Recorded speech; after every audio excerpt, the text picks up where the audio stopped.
Hello दोस्त, hello viewer. Spiritual science में आपका हार्दिक स्वागत करती हूँ।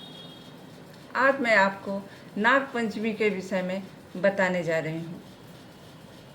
इस बार की नाग पंचमी सावन शुक्ल पक्ष पंचमी, दिन मंगलवार 29 जुलाई 2025 को उत्तरा फाल्गुनी नक्षत्र में मनाई जा रही है।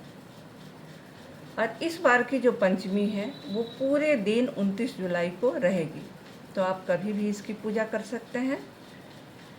तो इस तरह से नाग पंचमी 29 को मनाई जा रही है। कहा जाता है इसमें जो नाग पंचमी है, नाग देवता जो हैं वासुकी नाग देवता हैं, उनकी पूजा की जाती है। वासुकी नाग देवता जो हैं, कहा जाता है कि समुद्र मंथन में भी जो सर्प से मंथन किया गया था वो वासुकी नाग देवता ही थे।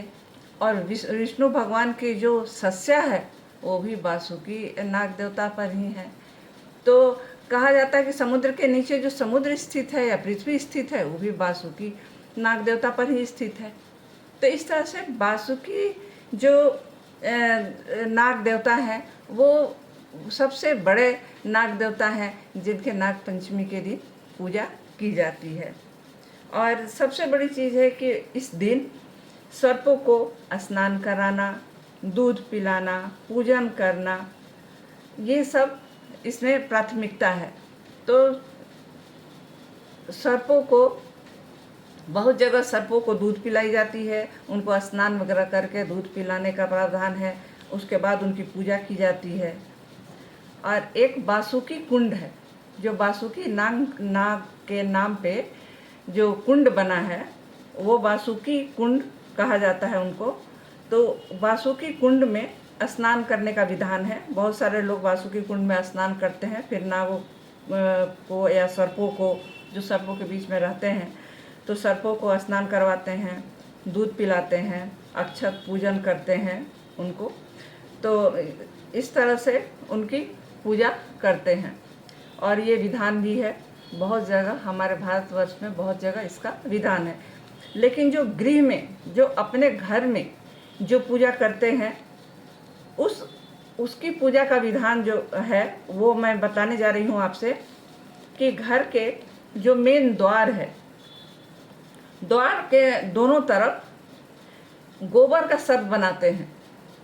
नाग पंचमी के दिन जो अपने घर में पूजा करते हैं उसमें गोबर का जो दरवाज़ा है, हम लोग का दरवाज़ा होता है, घर के दरवाजे जो होते हैं, जो मेन गेट होते हैं, उनके दोनों तरफ गोबर से सर्पाकार हम लोग उसको बनाते हैं। हम सभी, जो हमारे यहाँ भी बनता है और जितने भी जगह घर में पूजा होते हैं वो सब जगह इसी तरह से बनाई जाती है। तो घर के दोनों तरफ नाग नागिन का गोबर से सर्पा आकार हम लोग देते हैं, सब जैसे बनाते हैं। और फिर चारों तरफ, कई जगह तो चारों तरफ भी बनाए जाते हैं, और गोबर का चारों तरफ बांधते हैं, घर को बांधते हैं, गोबर से लगा के चारों तरफ बांधते हैं। और बांधते हुए फिर घर के गेट के पास हम लोग जाते हैं और फिर वहाँ पर उनकी पूजा करते हैं। तो उनकी पूजा में धान के अलावा दूध, दूर्वा और दूध से बने मिष्ठान का प्रचलन है। तो उसमें जब सर्प बना लेते हैं उसके बाद उस सर्पाकार को हम दही से स्नान करवाते हैं, दही चढ़ाते हैं, फिर दूध चढ़ाते हैं। और दूध में जो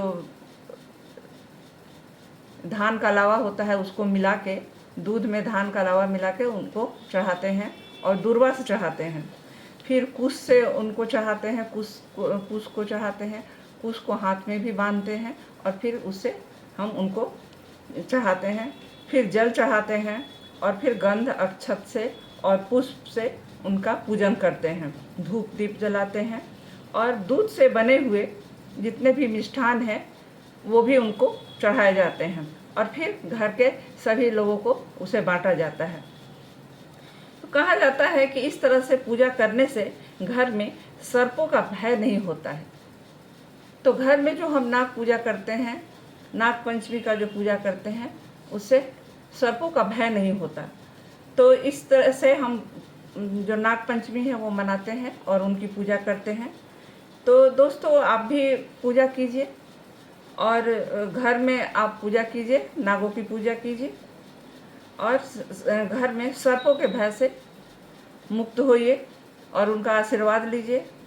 तो इस तरह से आप नाग पंचमी मनाइए और आप आशीर्वाद लीजिए, नागों का आशीर्वाद लीजिए और हम भी आशीर्वाद की कामना करते हैं। तो आज के लिए दोस्त इतना ही। नमस्कार।